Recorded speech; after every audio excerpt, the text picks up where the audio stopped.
In life, you got to see things as it is, but not worse than it is. And if you see it worse than it is, you're doing that to connect with yourself. You're doing that to connect with other people. You're doing that as a drama queen or king.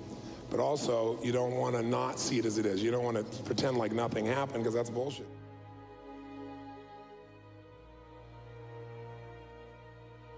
Second is, you got to see it better than it is, because if you don't see it better than it is, you're not a leader.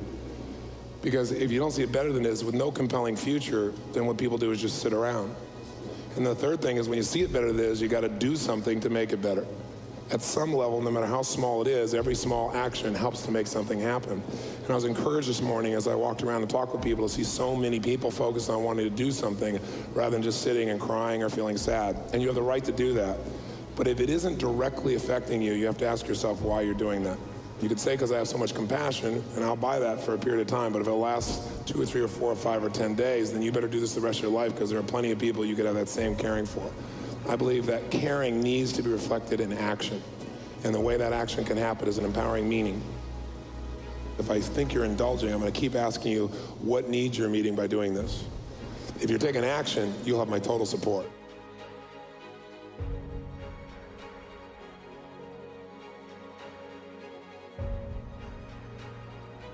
It's usually after great pain that people begin to make new choices or begin to appreciate things they've begun to take for granted, like basic freedoms. This can truly serve. It's up to us whether it does or not. You must create a vision of something greater. See it as it is, then see it better than it is. And make it the way you now see it. That's what a leader does. They create a vision for more. Think about all the people that right now that are laughing. And if you could absorb all their laughter in your body, all over the earth, there are people laughing right now. All over this world right now, there are people kissing. Right now. All over this world, absorb all their kisses. If you're going to absorb all the pain, you better take up all of humanity's love too. Because otherwise, you're not picking a balance.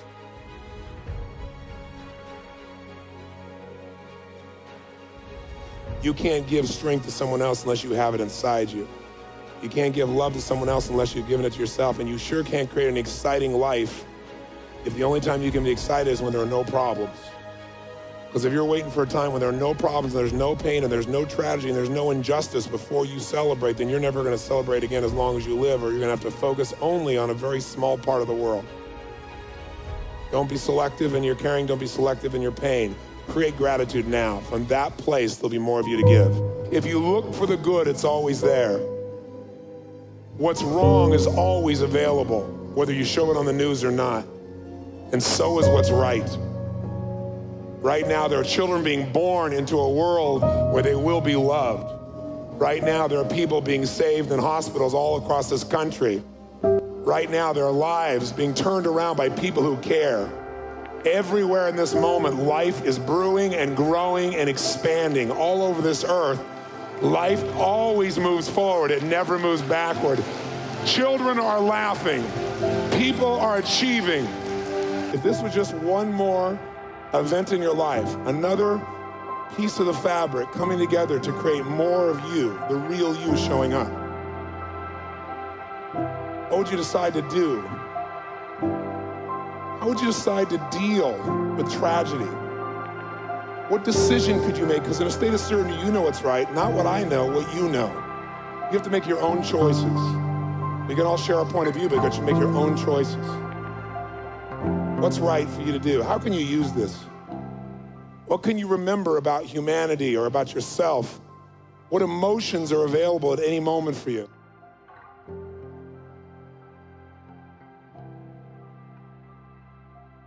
What did you focus on when you first thought about this? When you first heard it, and you probably had several things. You focused on one thing, and then another, and then another. Is that true? And then as you focused it, what meaning did you give to that?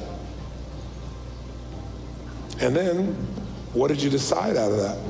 Did you decide you have to be more careful? Did you decide you just have more faith? Did you decide to put things in balance? Did you decide to be more grateful? Did you decide to give some blood? What did you decide before we talked this morning? I want to know how you processed initially, what you focused on, what meaning you gave, what you did in your head, what action you think you do.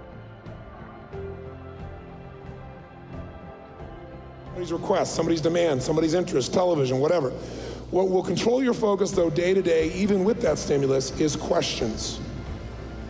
So if when this happened, the question you asked yourself was, and your focus is like, oh my God, who did this?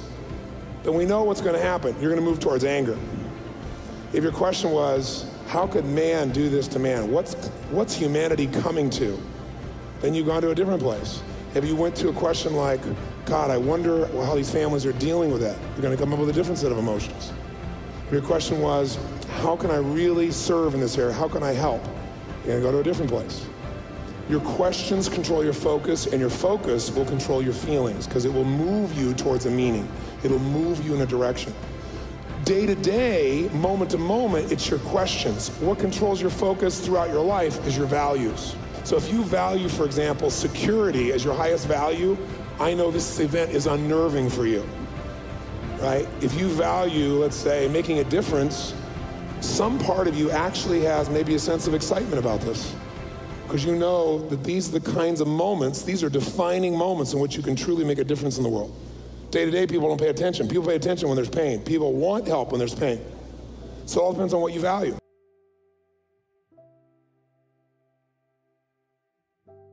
If you value significance more than anything else, you're pissed off about this if you're an American.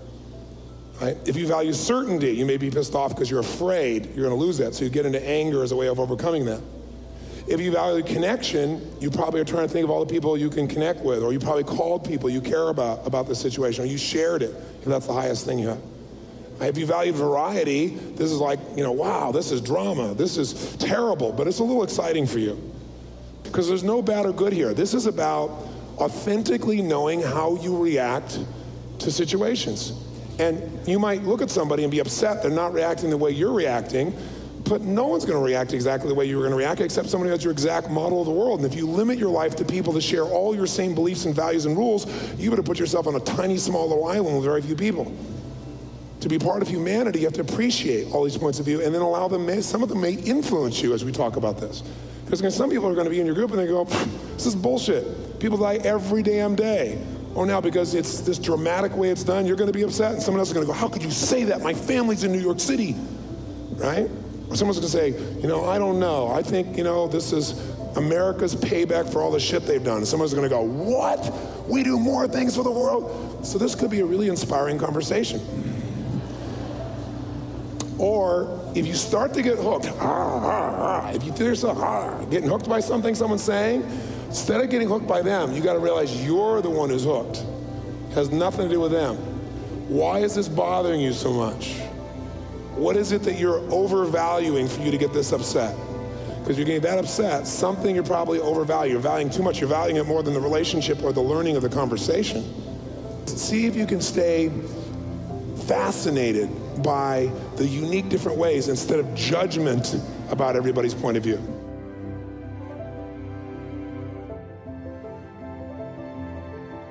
So the challenge is to keep doing the same thing that doesn't work over and over and over again. Retaliate, the other side doesn't understand, they retaliate back. The other side doesn't understand, they retaliate back. And so we have all this violence. And the violence is because of one thing. Because when people are hurt, one way to get out of pain is get angry. Because when you get angry, you get certain and you feel significant. Because when someone takes things, you feel insignificant and you feel uncertain. And so anger is the way to return to that. But anger runs its course till it starts to eat you up, and then people start to feel sad. So I don't have an answer for you on a humanity basis. I can only tell you the answer on an individual basis. That if you continue with the anger you've got, you won't be able to do this. And you're far advanced because you have the ability to have both emotions. And I respect you immensely and share them. I respect you immensely first for being willing to tell us the truth of what you feel and to show it to us. I respect you immensely because you also have the ability to have compassion, because many people could not get beyond their anger and say, I'd like to be there, hold somebody's hand. They just go, hey, they deserve it. I don't know them anyway, they're faceless. So your evolution as a soul, as a spirit, is quite accelerated compared to most people. But the reason you're here, my guess is, like why we're all here, there's a spiritual reason we're all here together. We're here for a reason. This is not a mistake. And one woman was telling me she's feeling guilty. She's so guilty because she should be back home to help other people. And I'm going to bring a group of people up here so you can watch the interaction. And she's here because she's got that guilt all the time. The woman who's angry is angry all the time. This is just a new reason. These are patterns. All this is an opportunity for you to run the triads you already run with more intensity. So he gets to run the triads he's had of frustration for some time. She gets to run her anger. Somebody else runs their guilt. Somebody else runs their sadness. It's a magnifier, a massive magnifier, but people go where they live. And if you want to change the world, you got to change yourself, and then your friends, and you got to go back and do what nobody else will do. I have not had your experience. I have not had my family raped, by someone who stole my home and took it from me. I've had pains that I thought were intense, but I'm sure not as intense as the pains you've experienced or your family's experienced. So I have zero judgment.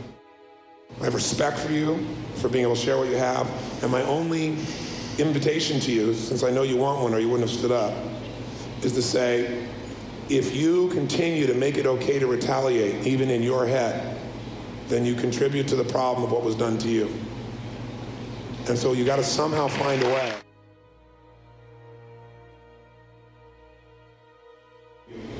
But in my opinion, if you allow that space in your head, which you have every right to have, then you're not Nelson Mandela. And people say, I can't do that. That's horseshit. Every person's a Nelson Mandela. Everybody's got it in them. Whether they choose to or not has to do with are you selfish or are you focused on the greater good. So for you, I don't have an easy answer.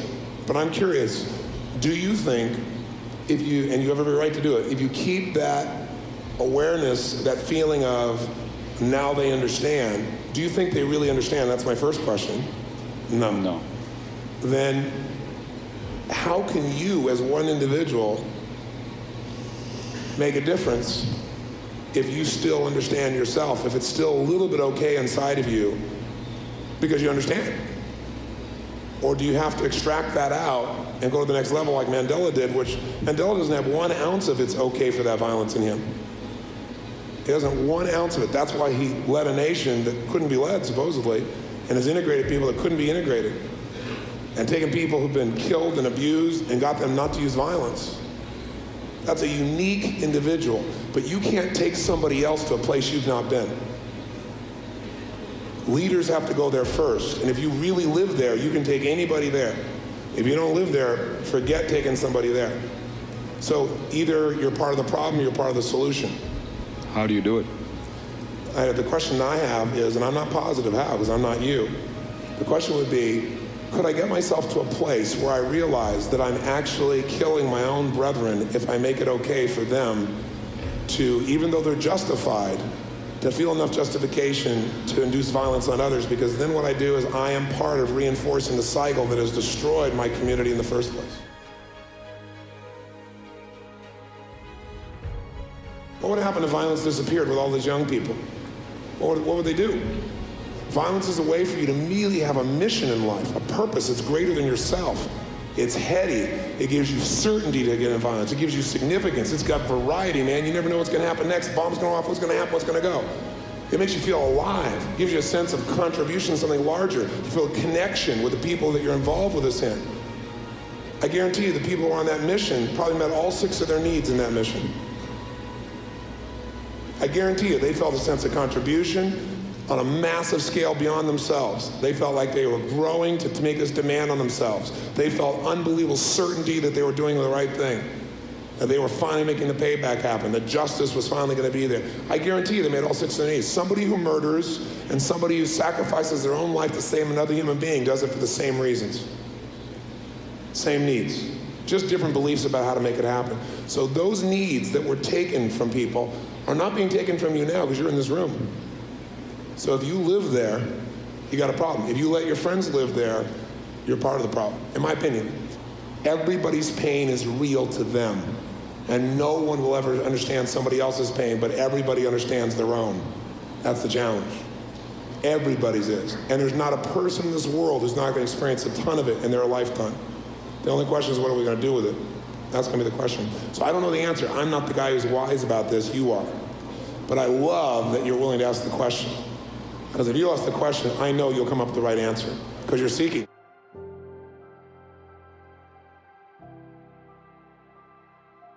My office was on the 101st floor of the Trade Center. And he and his brother owned the firm that were on the 101st, 2nd, 3rd, 4th, and 5th floor. And he heard that message and called me this morning at 8:56 a.m. from the 101st floor to tell me that there was smoke in the room and an airplane had crashed into the building and he was about ready to lose his life, and that he wanted me to know that he did love me and that he's sorry that we had to go through everything that we had to go through in order to know that we had to live in the moment and stop living in the past and mourning. I guess I'm just wanting to stand up here to remind everyone that it's important to let your emotions flow. Don't bottle them up, but no matter what happens, not to get stuck like I did living in the past with that ball and chain, so that you can't commit 100% to the present. And what was the lesson, the spiritual lesson that's been given to you now with a giant hammer twice? You're a pretty powerful woman to handle this.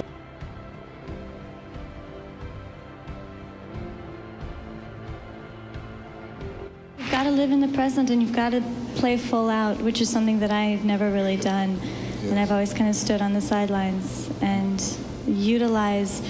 I think the worst experience can be your greatest asset. And in a situation like this, these have both been my worst experience. And I'm just so trying to utilize them to be my greatest asset, to help everyone here if I can, to be more peaceful and to feel what you're feeling, and to live in the moment and appreciate what you have. Gratitude. Yes, that's wonderful. Maybe the additional one I might offer you that you've already thought of, but I'll just voice it. Yeah, I thought of it, I'm sure. Is to love in every moment. Yeah. Not just play out, full out. Because, well, you say you haven't played full out and you've been on the sidelines. I'm sure that's true some places. I bet there's true other places where you really did. You're not being fair to yourself. But it's good to generalize sometimes in order to move yourself to action. But the love, the unconditional love, the love without fear, that's the piece that was missing. Yeah. And what a beautiful gift you have. Is the most painful gifts, if you can do what you've done, which I have to tell you, I cannot respect the person more than I do you right now. Thank you. Or send more love to you. My heart goes to you. I need that. You're giving a gift to everybody here. Because if you can find an empowering meaning in this and be such a beautiful soul and leader, and get the lesson that makes you live more now and love more now, and if you can know what a gift you had to have shared a love many people never will share with this man, and have you both know it, my bet is that if you knew it was going to end this way in advance, but I don't know, I'm going to ask you, if you knew you'd only have the brief time, but you'd really know you could have this kind of love, or you could have never connected with this man, which would you have chosen? There's no doubt I would have done it in a heartbeat. Yeah. Absolutely.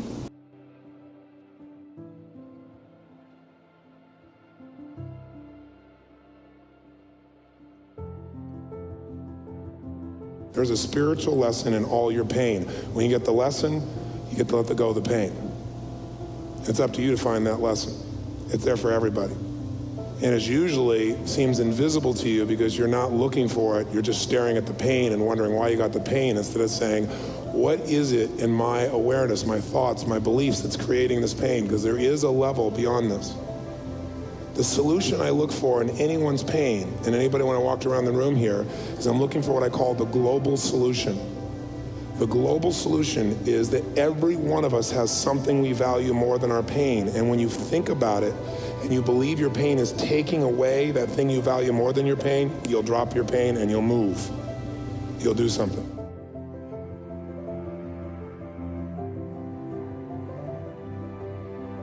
People on the stage here are all from New York. They all had very different experiences. They're all on the same team, all from New York. They had very different experiences of what occurred. It brought up all of those feelings. No, this did not happen for the best. This is shit. I don't want to hear people saying that this is something that happened for the best. This is horrible, it's horrific, and yes, maybe we can find meaning in it, but we shouldn't be deluding ourselves into thinking that this is something that happened for the best. And what happened when we had that conversation? You still feel the same way? Has it changed? What's your mindset? You said that I live with anger and that I use it, and you're absolutely right with that. It is a tool that I've used in very often in my own life for good. You know, I get angry about something and it's, you know, it's like it's jet fuel. She is certainly a rich enough human being emotionally to find other ways to get jet fuel. But I said, this is not the only place you do this. You've done this your whole life, and that's grabbed her. And I could see it because this was a well-oiled process. And it is for all of us. However you've reacted to this situation is a well-oiled process. If we didn't have this situation, this pattern was already in you. Do you agree with me on that? Yes, I do. And so it can get triggered again by this issue, but it can be triggered by anything, because this is a way to feel powerful and strong about standing up for what you believe in and not letting injustice be there, which are actually really beautiful and tense. But it gets used in other areas too, and it gets used in a way that sometimes is destructive, certainly to you, if not to other people. When I finally got through and knew that everyone was okay, then I just started crying and crying, crying, and the tears just wouldn't stop.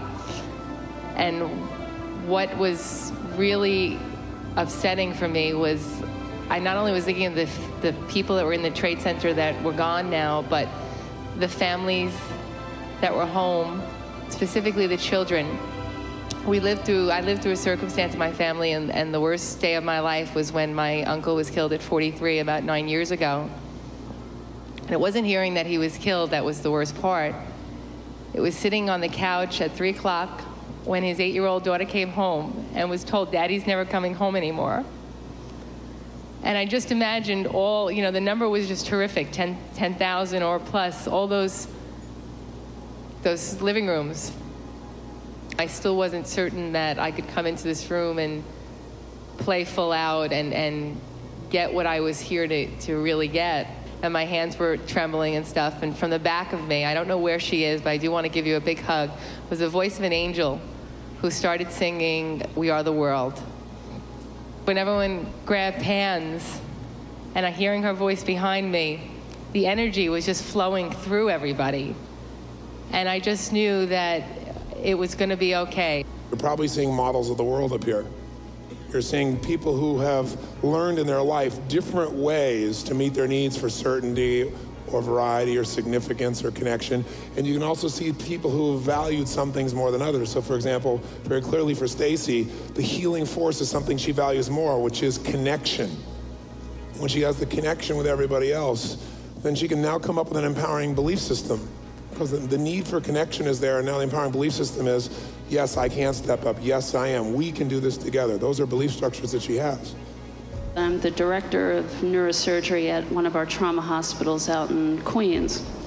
And I know what's going on right there, right now. I know what has to be coordinated in order to get the doctors in and all the staff in, because we're on disaster code right now, because there's going to be casualties. And I thought to myself, what am I doing here? And it was a literal question, it wasn't figurative. I said, what am I doing here? I should be back there. I should be treating the injured. I should be doing what I can to help the situation. What good am I here? And I couldn't shake that feeling the whole time. I was just sitting there in our group, and I was just thinking that I should be calling the Red Cross and finding out if they're having an airlift back to New York. Should just let me get back there. And part of me was saying, well, what are you really going to do out there? You know, you're not going to get there until tomorrow anyway. And I was having a hard time resolving that issue. What was the emotion you were feeling? I was feeling guilt. I was really guilty that I was out here in a paradise and people were suffering back home. And I guess this is an issue that I've been dealing with a long time in my life, especially in the profession that I'm in, that I carry around a lot of empathy for my patients and compassion, and I really want to help people. So I said, this guilt is not something that's a one-time thing for you. This is a guilt that's an all-time thing for you, something that shows up a lot. And she said, well, yeah. And I said, and the reason is she has a model of the world based on sacrifice. Her experience of sacrifice is ongoing. What she has to be able to do is her spiritual lesson is learning not how to not be guilty, but how to really love herself so she's got more to give these other people. How to learn that she's not the only source of everything. And if she can get to that point, then she'll start to feel worthy inside, and that'll change more than just how she interacts with her patients. That'll change her whole life. So my question is, how do you feel right now? By being guilty, how do you get love and connection? Because I feel that guilt will drive me to do more in order to... Well, why don't you try anger? Look at her. Now, by the way, do you see why she uses it? Does this have anything to do with the World Trade Center? Yes or no? Yes or no? No. Did the World Trade Center have anything to do with what she went through in reality? Yes or no? No. It was a stimulant. It was a stimulant for her to run her pattern. He ran his pattern, she ran her pattern. Hers is to cry and get sad after first she connects with people, then feel really bad about it. But then eventually she can connect with people to come back whole again. Right? You'll see a different pattern here, and you'll see a different pattern here.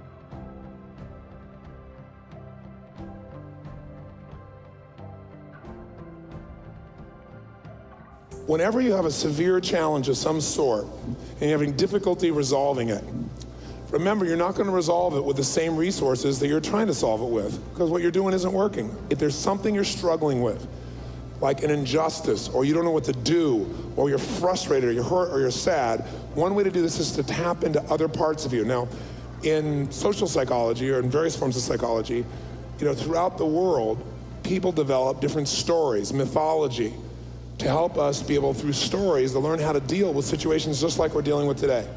The problems we have of life and death, of betrayal, of coupling, of connecting, of the challenges that we go through with our children, all the challenges, aging. Mythologically, the reason that something becomes a myth, a story is a myth, is it's told so many times that the story is sustained for hundreds or thousands of years, hundreds or thousands. And so they're sustained because they have lessons within them. And in this mythology, there are archetypes. And depending upon which way you look at it, the archetypes usually show up in certain types. So we're going to use 4 archetypes that are built within you, that are resources within you, meaning all of us here. So the first archetype or part of you that we're going to talk about within you, the fundamental one that most people will go for, especially in times of this situation, is the warrior.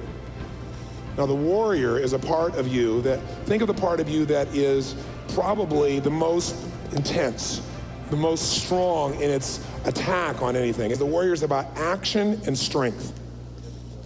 The warrior is looking to do something, and they're doing something using their power. Okay? So there's a warrior part of you. There is a part of you that many of you would think of as a magician. Think of a magician as somebody who can detach from anything and just observe it. And a magician finds the magic in anything. A magician can snap their fingers and change something. They see things that other people get upset about as absurd because they have a totally different perspective. A magician just sees that it's all magic. It's all hocus pocus. It's all spells. It's all trances. It's all hypnosis. And the magician has a little bit of a whimsical view of things. The magician, as I've jotted him down here for, is that he's more involved in the invisible. He's more involved in intuition. And he knows it's easy. He knows it can be done in an instant. Whereas the warrior, how's the warrior handle it? Warrior's got to do it through strength and power and action. The magician might do it with a snap of a finger. The magician might do it by an insight or by the humor. Totally different view. Third one for you is the lover inside you. The lover, hopefully I don't need much description of, but the lover is really your deepest emotions of connection and love. This is where you vibrate with life. This is where all the deepest connections within you are. This is your connection to everything, to God, to yourself, to other people, the deepest love you have. A love that does not have conditions, a love that is pure, the purest part of you, the most loving, pure part of you. And then finally, the fourth part is the sovereign. And the sovereign, in mythological terms, is the person who really, he knows your vision and purpose, he or she. The sovereign is the one who governs, has the ability at least to govern our lives. They know why you're here, they know what you're here to do. Think of them as like being a great king or queen who has just an enormous amount of wisdom and knowledge. They've been here before and they can command. And they don't overreact. They know, a wise sovereign. Now, all 4 of these parts are inside of everybody in this room, every single person here. However, they're not only in every part of us, but they're not always in balance. Sometimes who's running the whole show is the warrior. And so everything is reacted to with that kind of response. Sometimes who's always in charge is the lover. And if anyone is always in charge, it gets exhausted.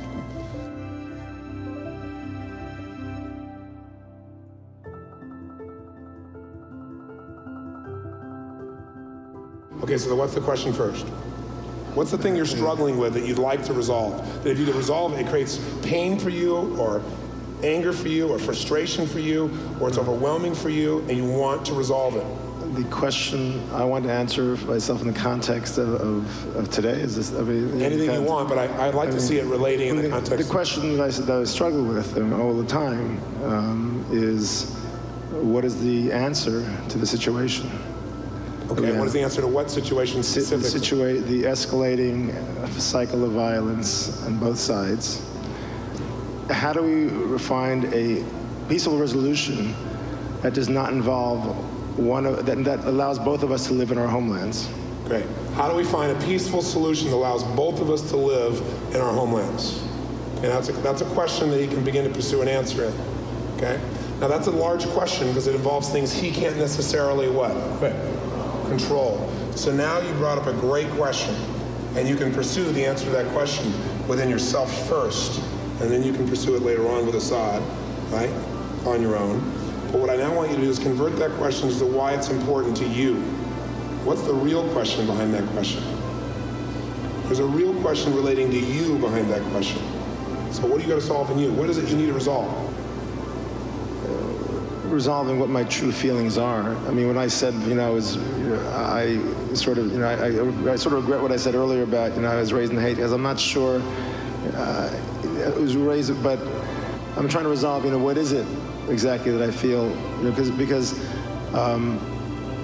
I also, when I look at it as a group of people, okay, is resolving the group of, the label we give to the Arabs versus an individual, okay, right. And I think it was similar to what Assad expressed, the conflict of, I don't wish any individual harm. You have all kinds of things that are going on now simultaneously. So let's just come down to one thing. What do I need to do? I'll give you a question if I may for simplicity's sake. What do I need to believe, understand, or do now to take the situation and use it to make me a better person and somehow serve others that I care about as well?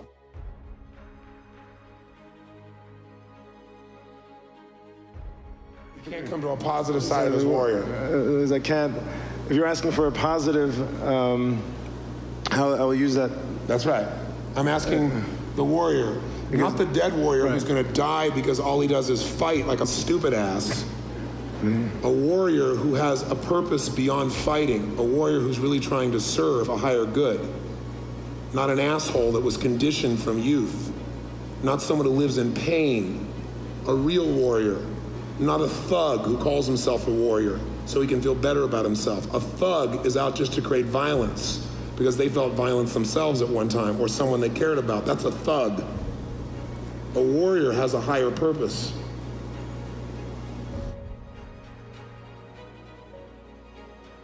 This experience can make you a better person. Now you can share this with others, take the message to the world and make the message global.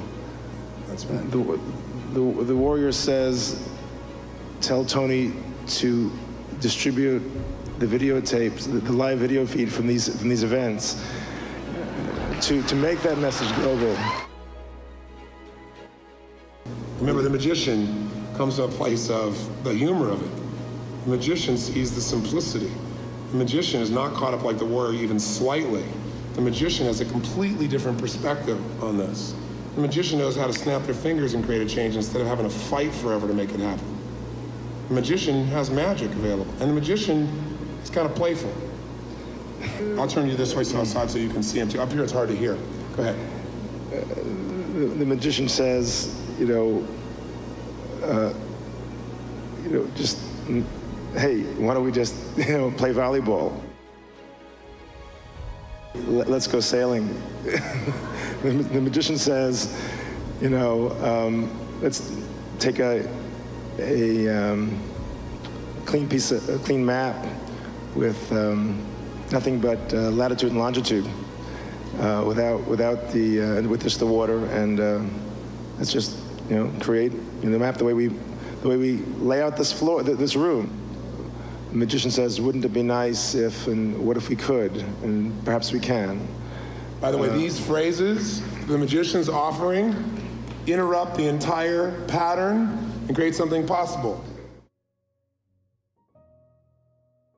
That's where the problem is, and that's where the answer is. That's it. The magician is so wise. The question for the lover is, what do I, Bernie, need to do today to take this event and make it the most powerful transformation of my whole life? Have me become better today because of this than I've ever been, and as a result, long-term serve all of humanity. My lover says, can't we all just get along? Very good. That's good. My lover says. See the state change here? My lover says.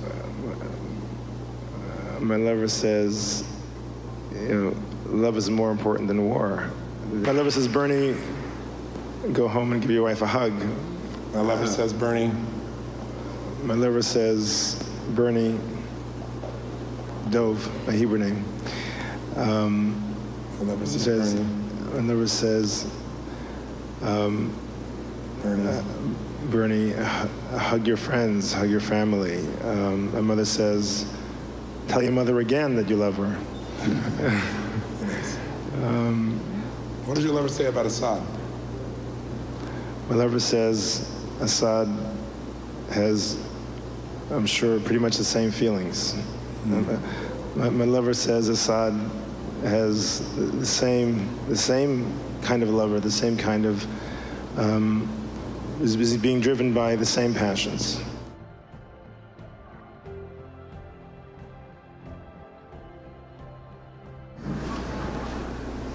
The king says to Bernie, choose your words carefully. And the sovereign says, speak only after great thought. The sovereign says, choose your emotions with care. The sovereign says, choose your expressions.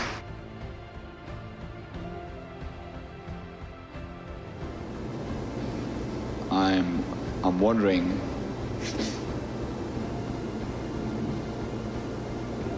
what is it that I feel that they're taking from me? Okay. That is making my life less. Okay. So what if we made the question, what is it that I've been focusing on that makes me believe someone is making me less? And what could I do today to no longer ever feel less again?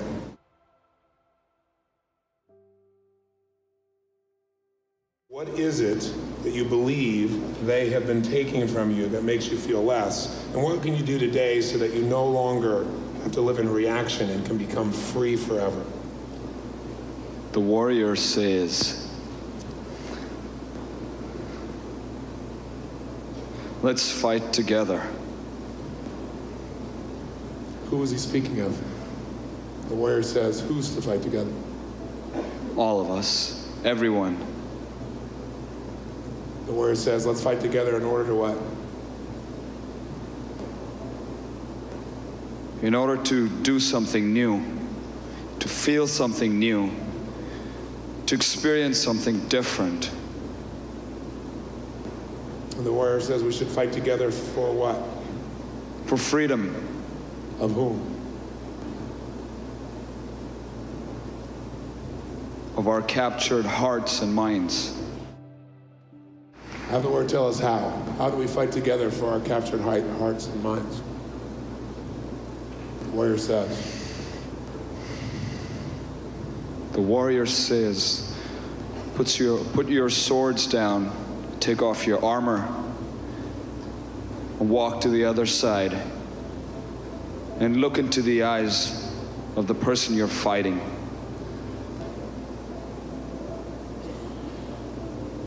And then give him a hug.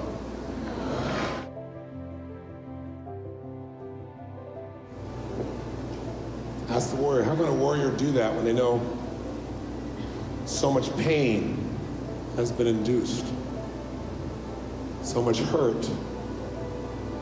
How can one walk to the side, look in the eyes, and hug? The warrior knows. Ask the warrior. The warrior says, show your cuts and bruises to your enemy and tell them to give you a Band-Aid. The warrior says, stop fighting and start healing. I'm tired. That's right. I'm tired.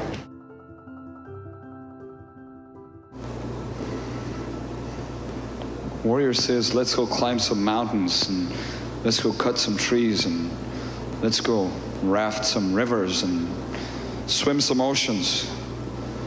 Yes, those are things warriors are made to do, but they don't have much time for when all they do is fight. Warriors are people of action, people of courage. All those things are active use of the warrior in a courageous way that causes the warrior to face fear and to triumph. The purpose of the warrior is to find within you a greater level of inner strength, not to fight with others. This warrior clearly knows that. This is a mature warrior, not a dumb kid. The purpose of a warrior is to break through fear, which is the whole reason for war, is fear. A true warrior breaks through fear.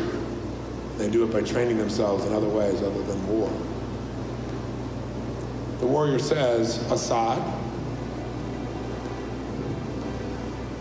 The warrior says, Assad, your demon is tired, so you can chill. Your demon's tired, so let's chill. Ask your warrior what he values most now, because he's matured, obviously. What does he value most now? The warrior says, I value. The warrior says, I value inner power. Inner power. The warrior says, I value. Joy. Very nice.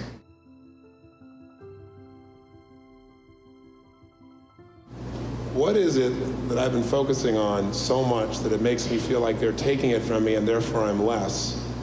And what can I focus on, believe, or understand forever now, or do that'll free me from this so I will never again feel less than, nor will I have to force someone to know that I am more than?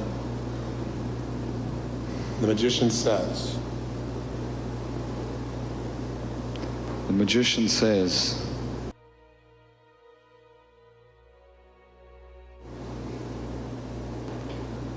you're not having fun. Find the passion. Find the passion.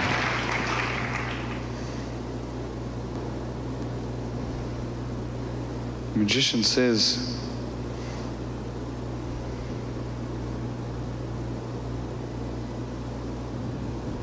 smell the flowers.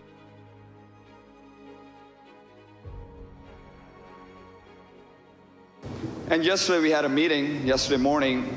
It was just a kick-ass meeting. And basically what we decided was that we have to take this message one person at a time across the world. If we do that, if each one of us takes responsibility for what we feel inside here, it doesn't matter what governments think. It doesn't matter how many bombs they make. Nobody can ever change what you feel inside here, and there are not going to be any wars and none of that stuff, because we're going to decide what happens.